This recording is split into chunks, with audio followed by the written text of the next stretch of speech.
स्वागत है आपका हमारे चैनल में और मैं रानी गुप्ता आपके साथ। इस समय जो बड़ी खबर आ रही है वो राज ठाकरे से जुड़ी हुई है। एमएनएस चीफ राज ठाकरे को लेकर के एक बड़ा जो मामला है वो सामने आ रहा है। दरअसल उनके खिलाफ नॉन बेलेबल वारंट इशू किया गया है। आपको बता दें कि सांगली कोर्ट ने ये ऑर्डर जारी किया है। वही सांगली कोर्ट ने मुंबई पुलिस को कहा है कि राज ठाकरे को कोर्ट में हाजिर किया जाए। बताया जा रहा है कि ये मामला 2008 का है। आपको बता दें कि आईपीसी की धारा 143, धारा 109, 117 और बॉम्बे पुलिस एक्ट की धारा 135 व अन्य के तहत राज ठाकरे को लेकर के इसमें केस दर्ज किया गया है। इसके अलावा कहा जा रहा है कि औरंगाबाद में राज ठाकरे की रैली में दिए गए भाषण की पुलिस जांच कर रही है और उनकी मुश्किलें बढ़ सकती है।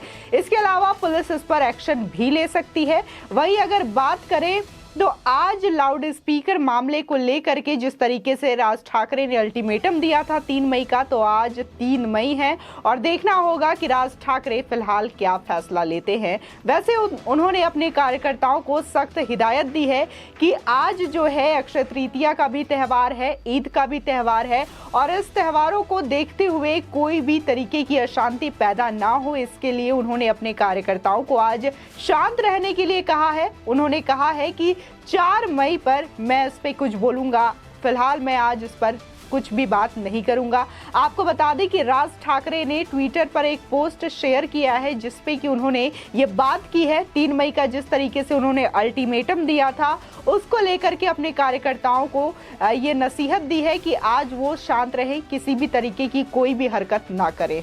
आपको बता दें मनसे प्रमुख राज ठाकरे के खिलाफ सांगली की सिराला कोर्ट ने 6 अप्रैल को गैर जमानती वारंट जारी किया है। कोर्ट ने अपने आदेश में मुंबई के पुलिस कमिश्नर को उन्हें गिरफ्तार कर पेश करने का निर्देश दिया था।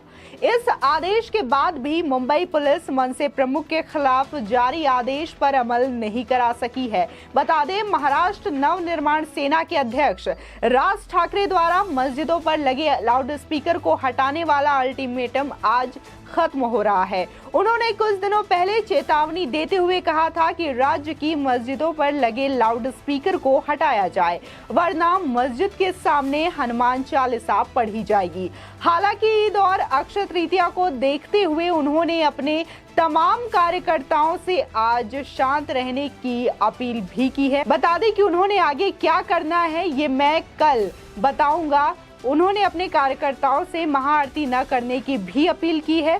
साथ ही उनकी ओर से कहा गया है कि ईद का त्यौहार है और किसी भी धर्म के त्यौहार में वो व्यवधान डालना नहीं चाहते। अब महाआरती के बाबत राज ईद के दिन पत्ते खोलेंगे। उधर शांतिपूर्ण तरीके से ईद का पर्व मनाए जाने को लेकर के मुंबई पुलिस भी हाई अलर्ट पर है। वहीं दूसरी तरफ राज ठाकरे के घर पर पार्टी नेताओं की महत्वपूर्ण बैठक आज सुबह 11 बजे से शुरू हो गई है।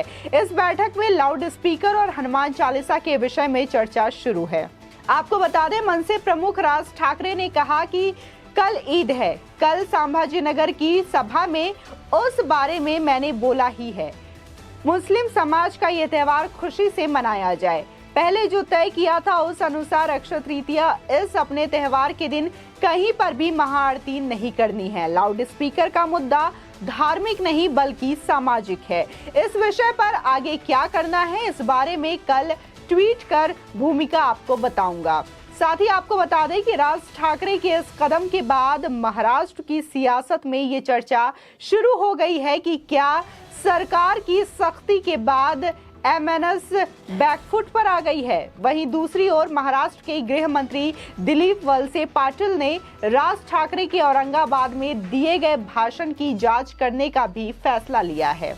वहीं दूसरी ओर औरंगाबाद में रैली के एक दिन बाद ही महाराष्ट्र नवनिर्माण सेना प्रमुख राज ठाकरे नई कानूनी परेशानियों में फंसते हुए नजर आ रहे हैं। दरअसल खबर है कि औरंगाबाद पुलिस ठाकरे के रविवार के भाषण की जांच करा रही है और उनके खिलाफ मामला दर्ज कर सकती है। इसके अलावा शहर की पुलिस को जनसभा के संबंध में एक रिपोर्ट महाराष्ट्र के गृह मंत्री दिलीप वलसे पाटिल को भी सौंपने के लिए कहा गया है।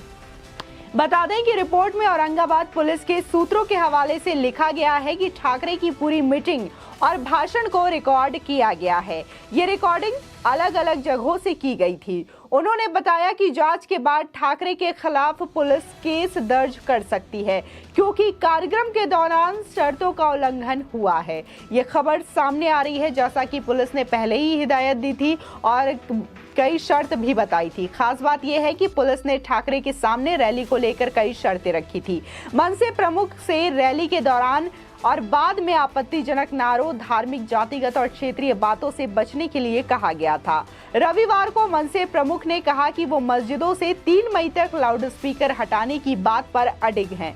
साथ ही उन्होंने कहा कि ऐसा नहीं होने पर सभी हिंदू इन धार्मिक स्थलों के बाहर हनुमान चालीसा चलाएंगे। साथ ही उन्होंने कहा कि अगर उत्तर प्रदेश सरकार लाउडस्पीकर हटा सकती है तो महाराष्ट्र सरकार को कौन सी बात रोक रही है।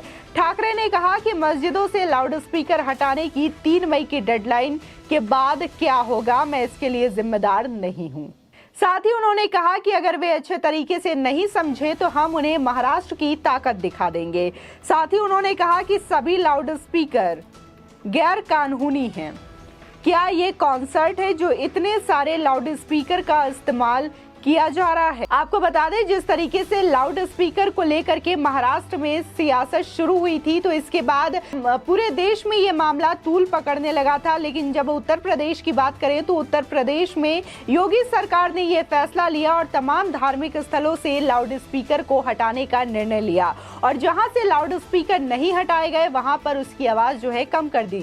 इस बात की तारीफ जो है बाकायदा हर जगह की गई और इस बात की तारीफ राज ठाकरे ने भी की थी और राज ठाकरे ने ये कहा था कि उत्तर प्रदेश में लाउडस्पीकर हटाया गया, इसके लिए मैं योगी सरकार को तहे दिल से शुक्रिया अदा करता हूं। साथ ही उन्होंने ये तक कह दिया कि उत्तर प्रदेश में योगी है लेकिन महाराष्ट्र में हमारे पास भोगी है। आपको बता दें कि उन्होंने उद्धव ठाकरे को भोगी करार दे दिया था और इसी हनुमान चालीसा और लाउडस्पीकर मामले को लेकर के महाराष्ट्र में सियासत किस कदर बढ़ी थी ये सभी ने देखा था और हनुमान चालीसा पढ़ने का ऐलान करने को लेकर के अमरावती की निर्दलीय सांसद नवनीत राणा और उनके पति रवि राणा को जेल में भी भेज दिया गया। देशद्रोह का केस लगा करके उसकी भी एक अलग राजनीति देखने को मिली कि कैसे किरीट सोमैया उनसे मिलने जाते हैं, उन पर भी जानलेवा हमला किया जाता है और वो शिव सैनिकों के द्वारा ही किया गया था।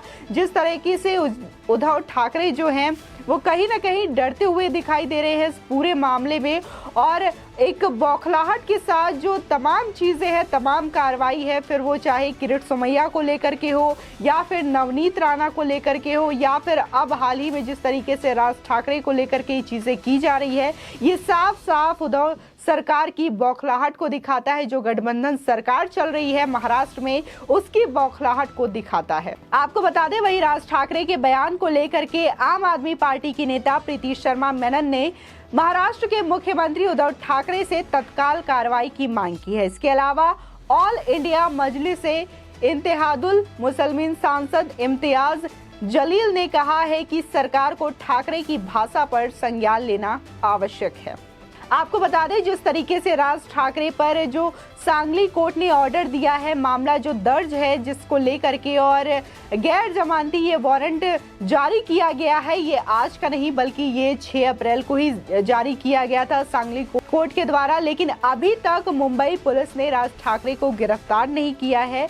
तो इससे ये सवाल उठ रहा है कि क्या राज ठाकरे को एक रियल हीरो बनाने की कोशिश की जा रही है, क्योंकि चीजें देखी जा रही है कि हनुमान चालीसा पढ़ने पर लोगों को गिरफ्तार कर लिया जा रहा है, लेकिन अगर 2008 से किसी पर मामला दर्ज है तो उन्हें क्यों गिरफ्तार नहीं किया जा रहा है। तो ये कहा जा रहा है कि क्या उद्धव सरकार जो है उनकी गिरफ्तारी ना करवा करके उनको बढ़ावा देने की कोशिश कर रही है। जिस तरीके से देखा जा रहा है कि महाराष्ट्र में आने वाले समय में बीएमसी इलेक्शन होने वाले हैं, तो इस पर भी क्या कुछ खास प्रभाव पड़ने वाला है।